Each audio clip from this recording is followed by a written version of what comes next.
আমি তো একটা কথা বলে দিলাম যে যদি কোনো প্লেয়ার রিটায়ার না করে থাকে he is definitely available to for selection. আপনি জানেন যে সাকিবের ইস্যুটা it's a totally different issue.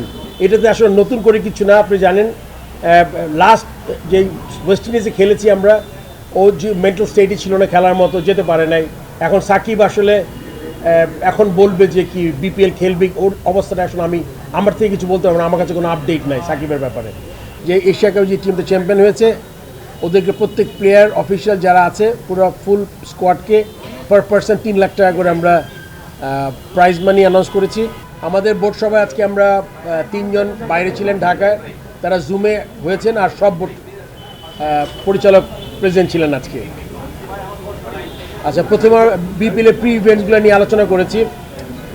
Media launch, theme song আপনারা জানেন, গ্রাফিটি লঞ্চ হয়ে গেছে, জায়ান্ট বেলুন একটা ক্রাউডেড লোকেশনে আমরা দিব খুব শীঘ্রই। সোশ্যাল মিডিয়া ইনফ্লুয়েন্সারদের ক্যাম্পেইন আমরা চালু করেছি। মিউজিক ফেস্টে ঢাকা, চিটাগং, সিলেটে ট্রফি ট্যুর হবে একটা, যে বিপিএলে যে ট্রফি, এগুলো আগে করেছি কিনা আমি জানি না, বাট আমাদের এই মিউজিক ফেস্টের টাইটেল স্পন্সর হিসাবে মধুমতি ব্যাংক আসছে, and they are kind enough to pay 5 crore টাকার কাছাকাছি, উইচ ইজ গুড অ্যামাউন্ট। আর আমরা আলোচনা করেছি আন্ডার-19, আলোচনা না ডিসিশন হয়েছে আন্ডার-19 যে এশিয়া কাপ যে টিমটা চ্যাম্পিয়ন হয়েছে, ওদেরকে প্রত্যেক প্লেয়ার অফিসিয়াল যারা আছে পুরো ফুল স্কোয়াডকে পার পার্সন 3 লাখ টাকা করে আমরা প্রাইজ মানি অ্যানাউন্স করেছি। আমাদের মেয়েদের আপনারা জানেন একটা সেন্ট্রাল কন্ট্রাক্ট আছে, ওই সেন্ট্রাল কন্ট্রাক্টের ইন অ্যাডিশন আরও 30টা প্লেয়ার, ছেলেদের যেরকম ন্যাশনাল লিগ যারা খেলে এরকম একটা কন্ট্রাক্টারে আরও 30টা মেয়েদের একটা কন্ট্রাক্ট আনার কন্ট্রাক্টে আনবো। আর মেয়েদেরও উইনিং বোনাস চালু করেছি, এটা নতুন জিনিস। ছেলেদের মতো ছেলেরা আপনি জানেন যে টেস্ট র্যাঙ্কিংয়ের উপরে ওয়ালটনের পণ্য কিনে জিতে নিতে পারেন নগদ 20 লক্ষ টাকা। Double million offer, Walton fridge কিনে পেতে পারেন 20 লক্ষ টাকা, রয়েছে কোটি কোটি টাকার নিশ্চিত উপহার। যেই ছেলেরা বোনাস পায়, 1, 2, 3কে হারালে একটা অ্যামাউন্ট, 5, 4, 5, 6 র্যাঙ্কিং যারা তাদের হারালে একটা বোনাস, সেম মেয়েরা সেম মানে ওরকম করে বোনাস পাবে, বাট টাকার অ্যামাউন্টটা হয়তো বা একটু হেরফের হবে, বাট বোনাস পাবে আর কি। সো মেইনলি এগুলো নিয়ে আলোচনা করেছি।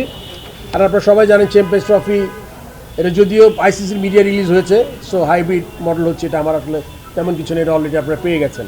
আসলে এই ব্যাপারটা আমাদের আপনি জানেন যে সাকিবের ইস্যুটা it's a totally different issue. এটাতে আসলে নতুন করে কিছু না। আপনি জানেন লাস্ট যে ওয়েস্ট ইন্ডিজে খেলেছি আমরা, ও যে মেন্টাল স্টেটই ছিল না, খেলার মতো যেতে পারে নাই। এখন সাকিব আসলে এখন বলবে যে কি বিপিএল খেলবে, ওর অবস্থাটা আসলে আমার থেকে কিছু বলতে পারবো না। আমার কাছে কোনো আপডেট নাই সাকিবের ব্যাপারে। তামিমেরটা আসলে আপনার চিফ সিলেক্টর যেই কথা বলেছেন, এখনও কোনো পলিসি নাই। যদি কোনো প্লেয়ার রিটায়ার না করে থাকে, আর যদি সিলেক্টররা মনে করে তাকে টিমে দরকার, তখন ওই সিলেকশন কমিটি আসলে ওই প্লেয়ারের সাথে, পার্টিকুলার প্লেয়ারের সাথে আলাপ করা দরকার। আমি তো একটা কথা বলে দিলাম যে যদি কোনো প্লেয়ার রিটায়ার না করে থাকে he is definitely available to for selection. আসলে আপনি জানেন আমাদের বলবো না যে ফাইন্যান্সিয়ালি একটু ডিফিকাল্ট সিচুয়েশন, এটা আমরা সবাই জানি, যেহেতু আমরা সবাই বাংলাদেশে থাকি।